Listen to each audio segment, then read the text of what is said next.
Good morning, wildlife explorers. Welcome aboard the Wild Days of Monorail. My name is Danny, and I will be your tour guide. Our fellow driver in the front, John. Our safety expert in the back, David. For your safety, please remain seated at all times with all hands and feet inside the monorail. Refrain from eating, drinking, smoking, and throwing anything into the exhibits during our journey. Here at the headquarters of the Wildlife Conservation Society, we are working hard at saving wildlife and wildlands around the world. I'll be taking you on a wildlife tour of Asia, including China, India, Cambodia, Pakistan, and Nepal, all without ever leaving the Bronx. As we come into the exhibit, right in front, we have the spotted access deer. The spotted access deer get to keep their spot stable alive, unlike other deer species that lose their spots as they mature. They have been exhibited here since 1899. And the large honey color, those are the Barrett-Singer deer. The Barrett-Singer deer get the name from the look at the male antlers. The word Barrett-Singer means chautan in Hindi, which means they can have from 12 to 14 moons on their antlers. If you see the ones with the white underbelly, those will be the white belly black buck antelopes. They are sexually dimorphic. Males and females look different. Males have a dark chocolate brown coat, long spiral horns. They stand up to 2.5 to 3 feet tall, while the females have a tan coat, no horns, slightly smaller than the males.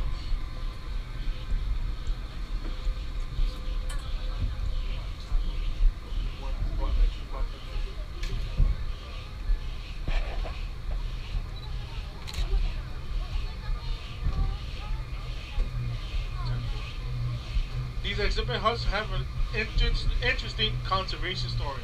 I'm Jonathan Slatt, and I'm WC, the rhinos you see. Hi, my name is Michelle. I'm part of the Wild Asia Keeper team.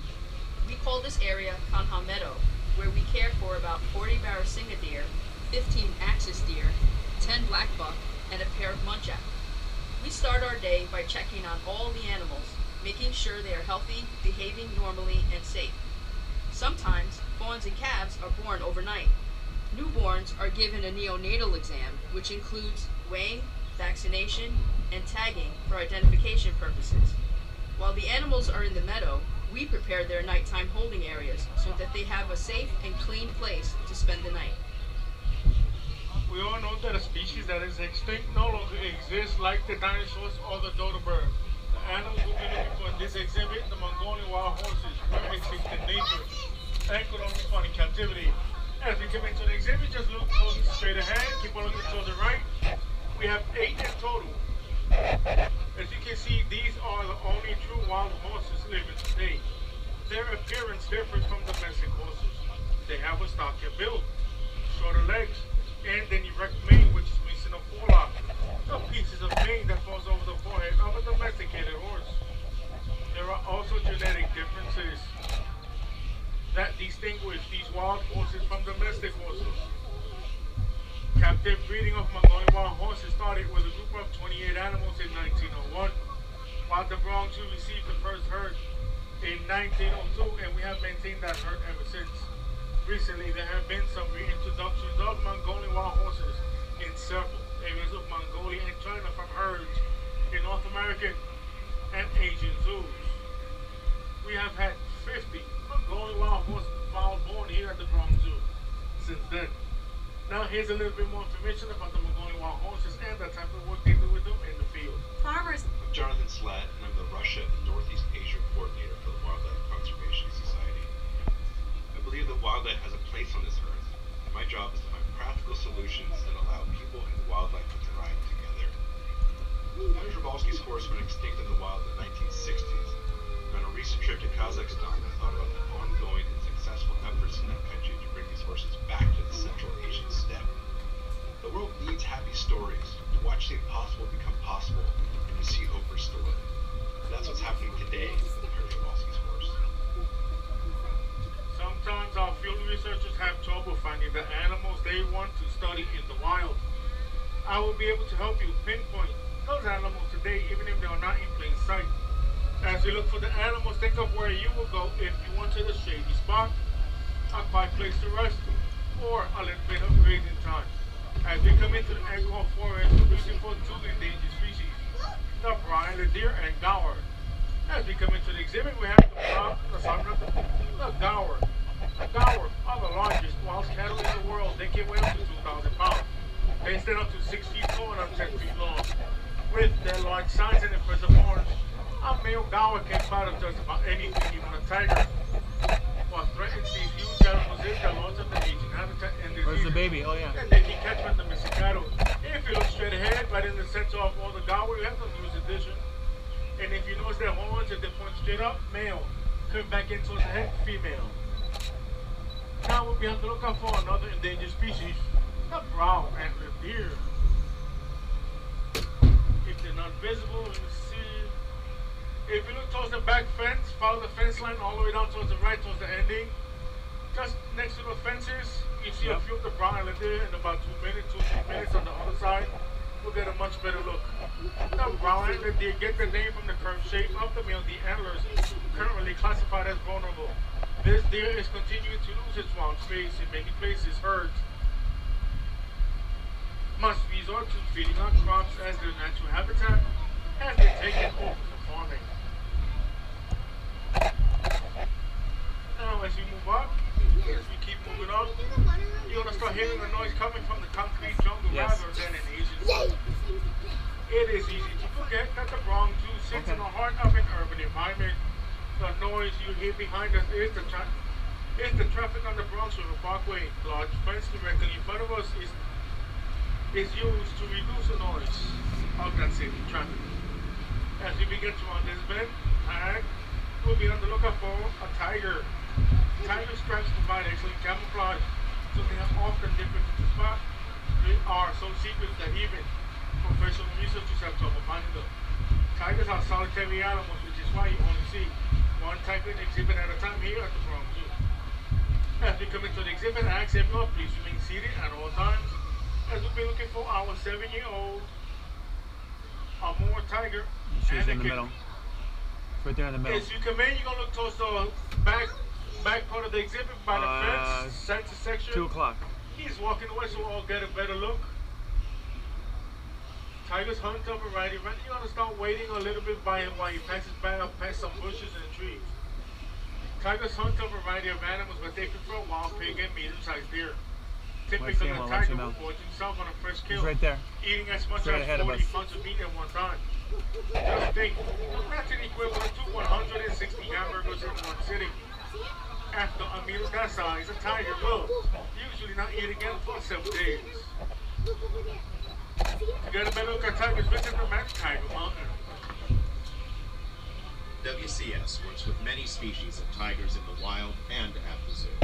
Here is a note from one of our field scientists about his experience working with rangers to protect tigers in Indonesia. Hi, my name is Farul Amam.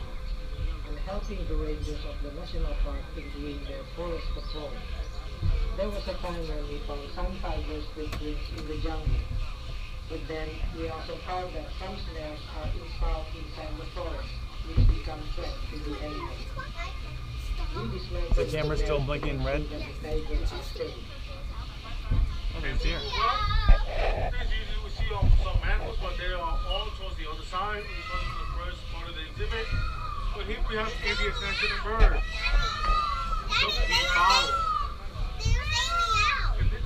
Did you know males are called peacocks? Females are called peahens. Males will use the long tail of the back further to attract the peahens during the mating season. Also, you're going to see these dirt roads. These roads in real wildlife visual being covered for the animals. Here at the Bronx Zoo, these roads help our zoo people travel around the 40 acres of the Bronx Zoo's wild nature exhibit, bringing food and supplies to our animals. Now imagine a pig with upper tusks standing up through the top of its snout and curved backward toward its eyes. This pig is called a babirusa, and we're approaching some now. Babirusa means pig deer in the Malay language. Babirusas have very little hair on their bodies, and the color of their skin allows them to blend in with modern rocks, like the ones in this first part of the exhibit. As we come in, just look right in front. That's one of our young males right in front of our rocks. And the second one, let's see who we have. Look towards the back, straight ahead towards the back. That is Kathy and her 2-year-old piglet, Hillshire.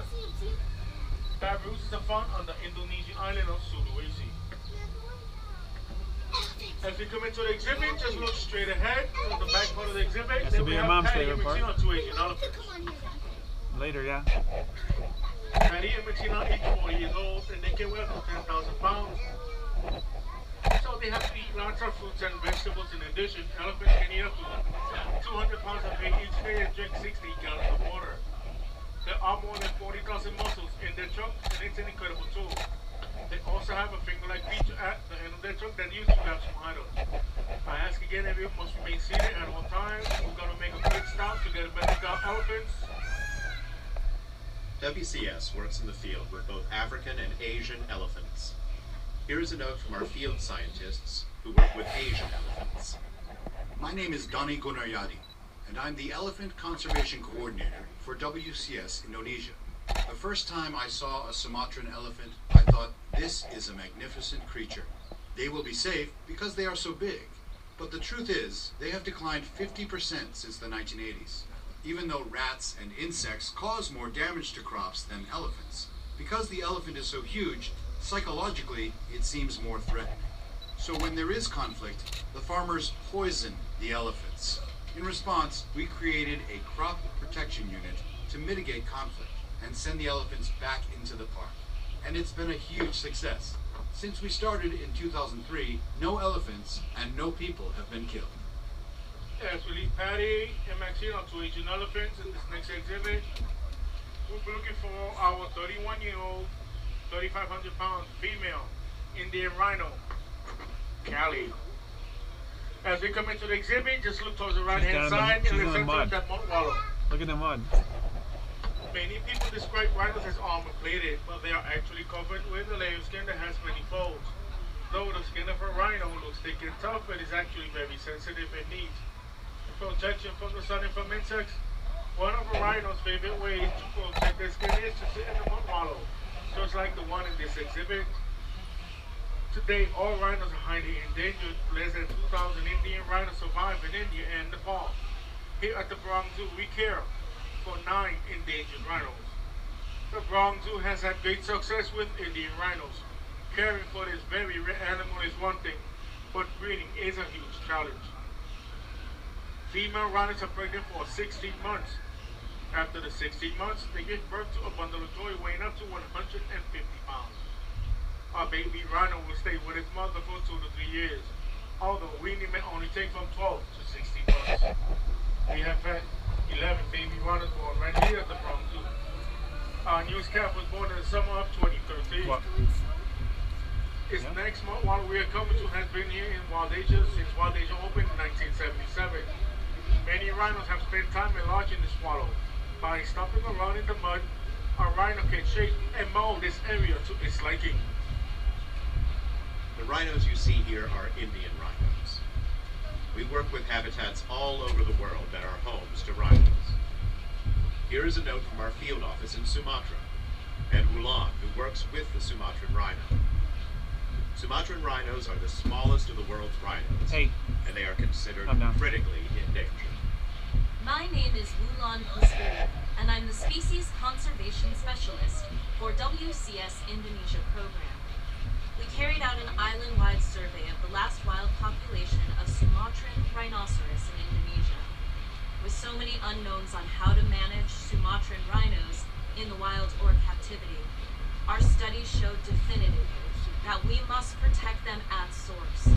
The cost of doing nothing could be the extinction of the species, and I can't imagine that. We really can't affect it, but don't do it. As we come into the offense part of our exhibit, we'll be on the lookout for 3 deer species and the nearby antelope. We'll be looking for a sambar deer, a hog deer, They're way in the back on the left. Formosan sika deer, and the nearby antelope. At the moment, it seems that all of our animals are straight ahead towards the other side. We'll be catching up to them in just a few moments. But as we move along, you're going to notice the trees wrapped in wire. We wrap the trees in wire to protect the trees. As we all know that the trees can provide a good source of shade and food for the animals. And if the deer or antelope will rub their horns and antlers on the trees, they rub off enough bark. And if the tree loses enough bark, the trees can die. So that is why we wrap the trees in wire to protect the trees. Also to give the animals a more better and safer way to clean their horns and antlers. I'll be giving you a brief information about each animal, then I'll point them out as we get towards the other side. The sandbar deer are the largest deer in Southern Asia. They stand up to 5 feet tall at the shoulder and can weigh up to 650 pounds. Their antlers can go up to 3 feet long and have 3 points on each antler. The hog deer get the name because they're short and heavy like a hog. This deer also move like a hog. They creep, they run low, they duck under things rather than leaping over things like most other deer species. As they come up right in front of us, we're going to have the spotted Formosan sika deer. Formosan sika deer are native to the island of Taiwan, formerly known as Formosa. Overhunting and habitat loss eliminated them in the early 70s. Right in front, that's one of the female neogot antelope. Look towards the other side, to the right-hand side, towards the back fence, we have the sandbar deer and the hog deer. The neogot antelope are the largest and fastest of the Asian antelope species. They can run up to 40 miles an hour. Males have horns while the females do not.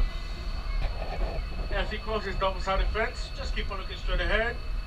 Towards the back fence in the left-hand side corner and next to the tree, these are China's tufted deer, the smallest and most elusive deer species here at the monorail. At less than 40 pounds, they are easily missed. A fun fact about this animal: when the tufted deer make noise, its call sounds very much like the bark of a dog. Just like the white-tailed deer here in New York, the tufted deer have a white tail and rump. This can be important for deer communication. If alarmed, the deer raises its tail, showing a flash of white that says danger to other deer. Huh? This deer is very No, rare it's in zoos lunchtime. outside of China. As we begin to run this bend, we You are have an coming to the apple. highest point of our journey at 35 feet Not allowed above to eat down here. the Bronx River. We are not crossing back over the... Everybody must remain seated, please. We are not crossing back over the Bronx River. The Wildlife Conservation Society knows how important it is to protect the Bronx River corridor and greenway. Thousands of communities cross this waterway every day, but underneath the highway stands the elevated tracks. The river rushes along, providing a habitat for ducks, turtles, fish, and migrating birds. This rocky terrain in this next exhibit is perfect for the Himalayan tongue and more for both relatives to walk. The little boy in the red must remain seated on the seat, please. Cannot be moving around. As we come into this exhibit, we'll be looking for the Morocco and the Himalayan tar. See them way back there, Michael? Up on the hill. Ahead towards the other side of the exhibit. We'll be catching up to them in just a moment. As you will see, the Morocco, the male's horns can go to 5 feet in length, while the females are small in size.